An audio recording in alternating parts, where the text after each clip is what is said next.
Backpacking Mongolia, the ultimate adventure. We packed our lives onto our bikes and headed into the wilderness.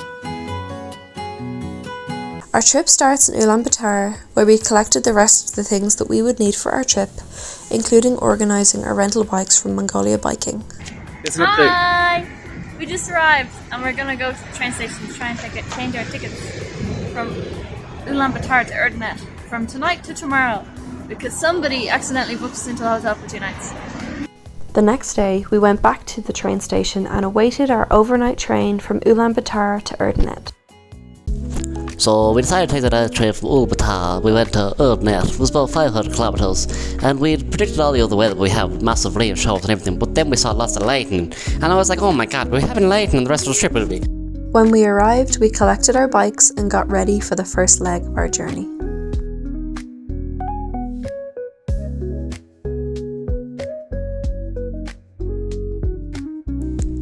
After taking the night train from Ulaanbaatar to Erdenet, we'd be going to Bulgan, and then we'd be going to Karkan, and then from Karkan, which would be all through the Mongolian steppe, we'd be going to Sirtalik, the main sort of city for that province, and then we'd be going to Karakorum, which was the middle place for the Mongolian Empire.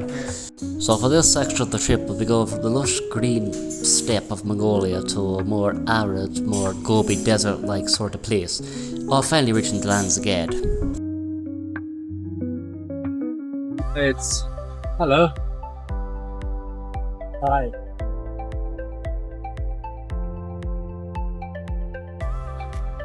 First stop, some instant noodles and coffee.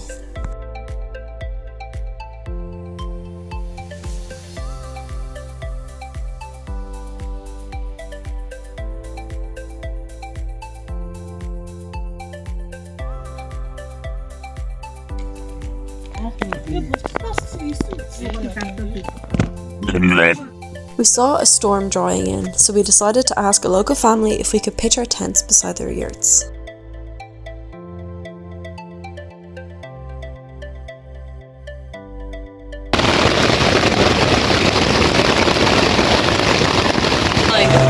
We did 30 kilometers. We camped up by these people living in a yurt.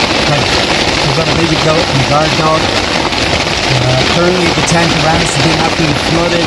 One of the guy lines broke, so this was getting wet here. As you can see, look, all the shit here is soaking. So I had to run out a second ago and oh shit, what? Oh god. So the family here have given us curd to eat. Our tent got destroyed. Say something in Mongolian. So Sambano means hello. Ayakwa means thank you. Don't remember goodbye. The next morning, we made ourselves some Irish tea, and a local family generously gave us some bread and some tea of their own. So Jess, where are you off to? I'm going to the toilet. Where is it? There. Oh, that's it.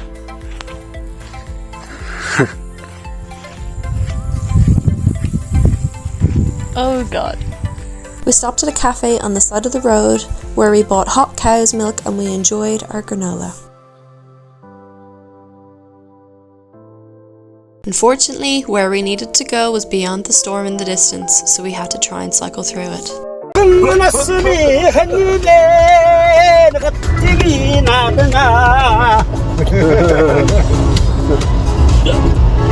This guy saved us from the lightning storm. Mama On the way to the next town, we stopped to try some fermented mare's milk.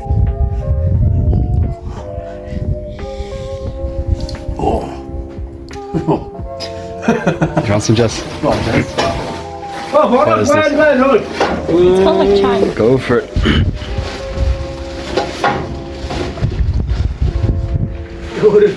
It was a bit fizzy and a taste that we learned to love.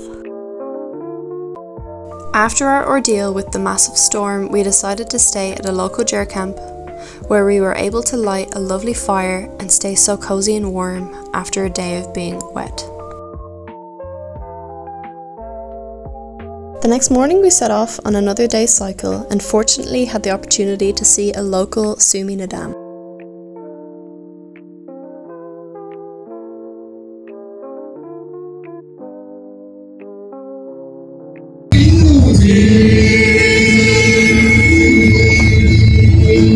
Cycling, we enjoyed more instant noodles.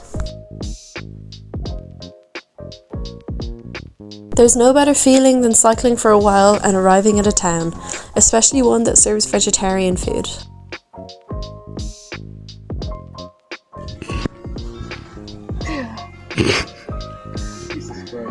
There you can see all the flies around him. Ah!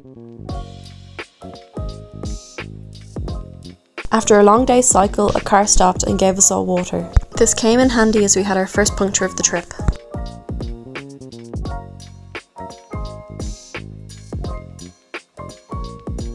We set up our tents in a local forest where we were able to collect branches to make a large fire. The next morning we took advantage of the beautiful landscape and decided to meditate. Our solar panels were incredibly important as we used them to collect all of the electricity that we would use to power our phones to figure out where we were going. As there's no shade on the plains, we set up our tarp to give us a break from the sun.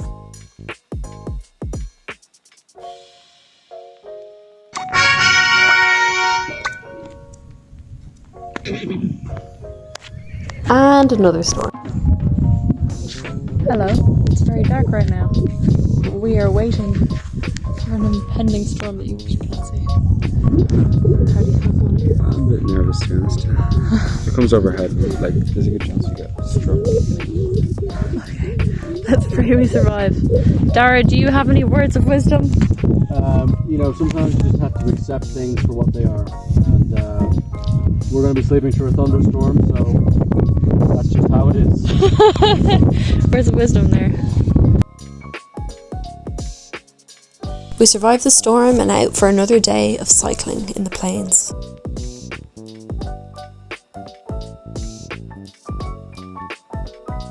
Our tarp was coming in handy every single day in order to give us a break from the very strong sun. When we needed drinking water, we'd often stop at local yurts, which would result in us being invited inside. This man here has said if I don't drink all this, he'll be very angry.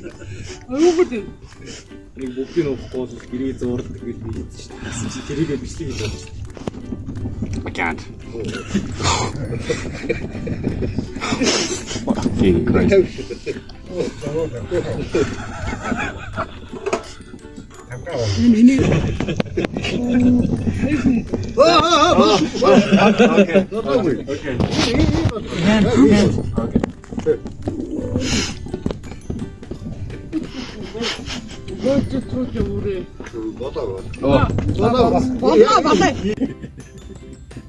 Değil, manıra da onu işte.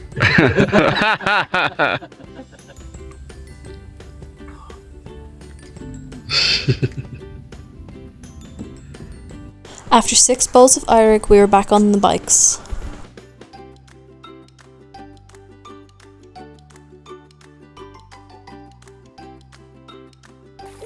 I was lucky, and because I have my shoes on, Connor gave me a lift over.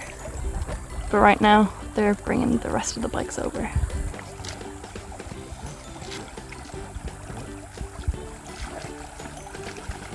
We got stuck in a scary situation where there was a lightning storm directly above us, but there was nowhere safe to go. We ended up cycling very quickly down the hill and took refuge inside of this lovely yurt. After the storm had passed, we were invited outside to try some of the local family's horse milk. Oh wow.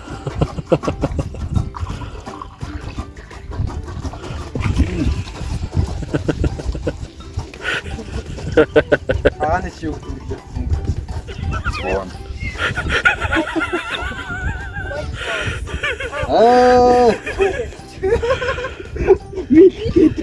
It's different, and it's like that.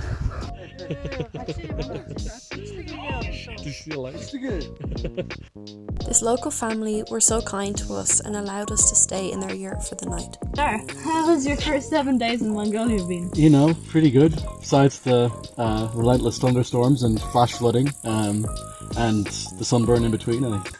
What has been your favourite meal? The first. Oh God.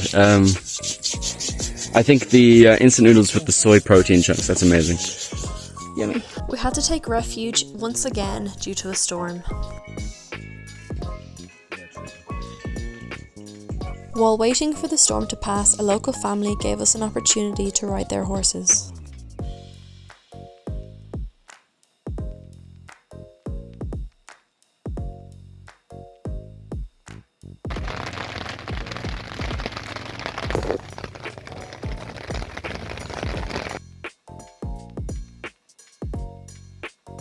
Severe drought.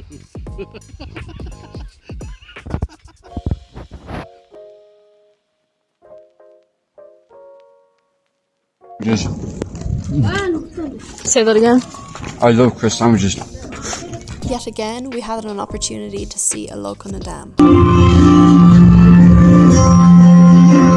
Next on the agenda, we had to tackle a steep hill that was full of gravel, flies and lots of cars. Fortunately, we were not on our own in this endeavour as we met 2 American cyclists. After a hard day of pushing ourselves up this hill, we stayed at the Darragh camp. We spent many days in our tent and saw some very interesting bugs. Most days were very dry, but unfortunately one day we had to deal with a lot of rain, leading many cars getting stuck in the mud, and Connor and Darragh needed to help them out. We arrived in Karakoram, the old capital of Mongolia.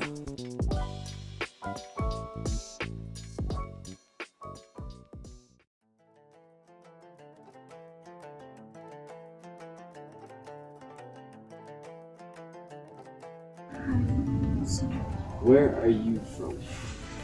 As we got closer to our goal of 1,000 kilometers, the ground got more dry. The thunderstorms persisted but were significantly less frequent. However, the dry ground also had a lot more thorns that resulted in significantly more punctures. These 2 amazing guys appeared out of nowhere and decided to help us with our tyres.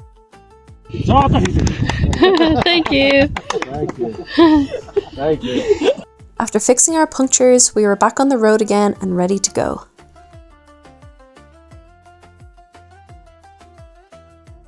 We arrived in a little town and we weren't too sure where to stay, so Connor asked some local children if they could bring him to the local hotel. After we got sorted, we spent the evening playing games with them and teaching them how to play the Irish game Tip the Can. We were getting closer to the Gobi desert and further away from the luscious green plains that we were used to.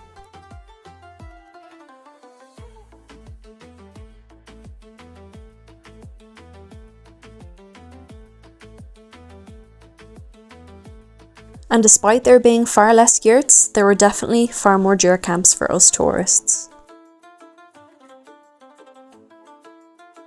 We even got to enjoy some delicious German food.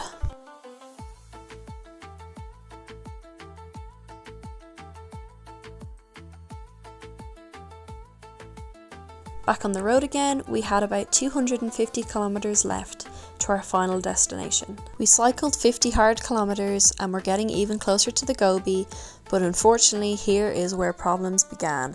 Hey Darragh, so haven't we punctured all our tyres, right? Yeah, it's starting to look that way. We're out here in the desert, wandering around. All in the tyres. So Darragh's got a flat, And another flat. and I've got flat, and the flat. Jess is doing okay, but for now we're trying to get out of the desert and to a stream which might be over here. We were out of water. We're out of water, so we'll see. Yeah, it's not a good time right now. No. My tyres were in fact not okay, but we had to find somewhere safe and comfortable to camp for the night, away from the main road.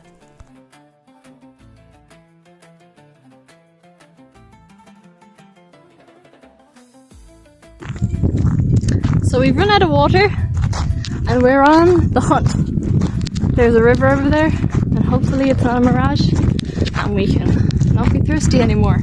Do you have anything to say, Connor? Are you thirsty? Yeah, hopefully there's a river here.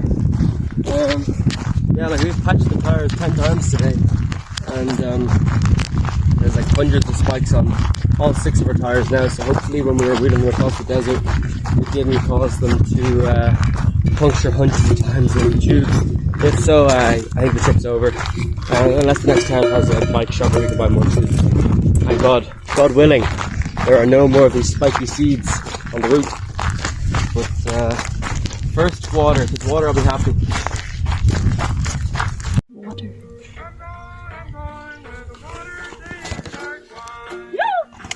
We found a river where we could dip and collect enough drinking water. The next morning, though, is where the hard work began, as we started pulling out the thorns from each tyre and trying to patch every single hole. We needed to devise a filtration system in order to be able to drink the river water using our life straw. Coke can with some gauze down here, and I've packed the top of the gauze with little fine pebbles, and we're getting much clearer water. Repairs continued, but with about 35 punctures in total, we were running out of patches and glue. So I'm in the car, and these nomads have helped me get the bikes. I think we're going on our way to get Fanta at their house, hopefully, and bike patches. While we awaited Connor and some fizzy drinks, we packed away our stuff and hoped that our 3 bikes and belongings would fit into the local family's car. Our 3 bikes were strapped to the roof, belongings shoved into the boot, and we prayed that the next town would have either replacement tubes or sufficient glue and patches for us. So, we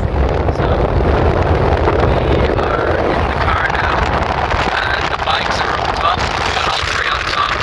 The wheels are at the back, and we're on our way to Mandalovo.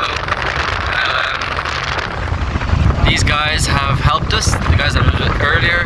I will show you.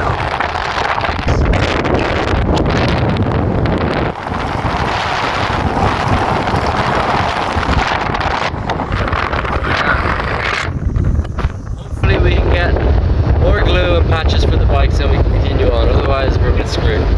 The local mechanic was unable to help us, and a local family then tried to aid us in fixing our remaining tubes. Unfortunately, these efforts were in vain and we had to decide to go back to Ulaanbaatar. Our bikepacking trip in Mongolia had to come to an end at a total of 800 kilometers. We began our 11-hour drive back to Ulaanbaatar with the help of a local man.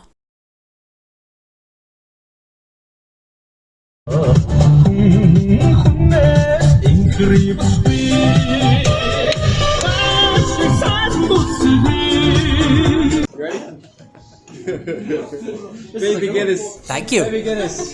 Thank you. Sláinte. Thank you for watching. Stay tuned to see some bloopers. Thank you. Thank you. You can see me get my behind given to me. We also want to say a huge thank you to everyone that helped us out throughout our trip in Mongolia. I desire, think of it as my desire for you.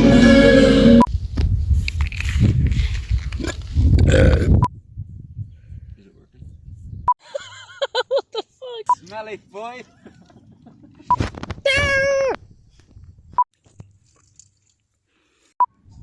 What are some important things people need to bring on a trip to Mongolia? The war rage is on in the west. The war rage is on from the west. Now, a message from the Prime Minister. Hello.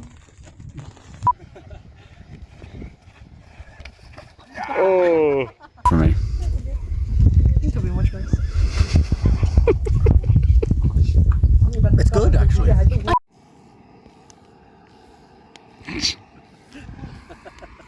You just hold this. This like this.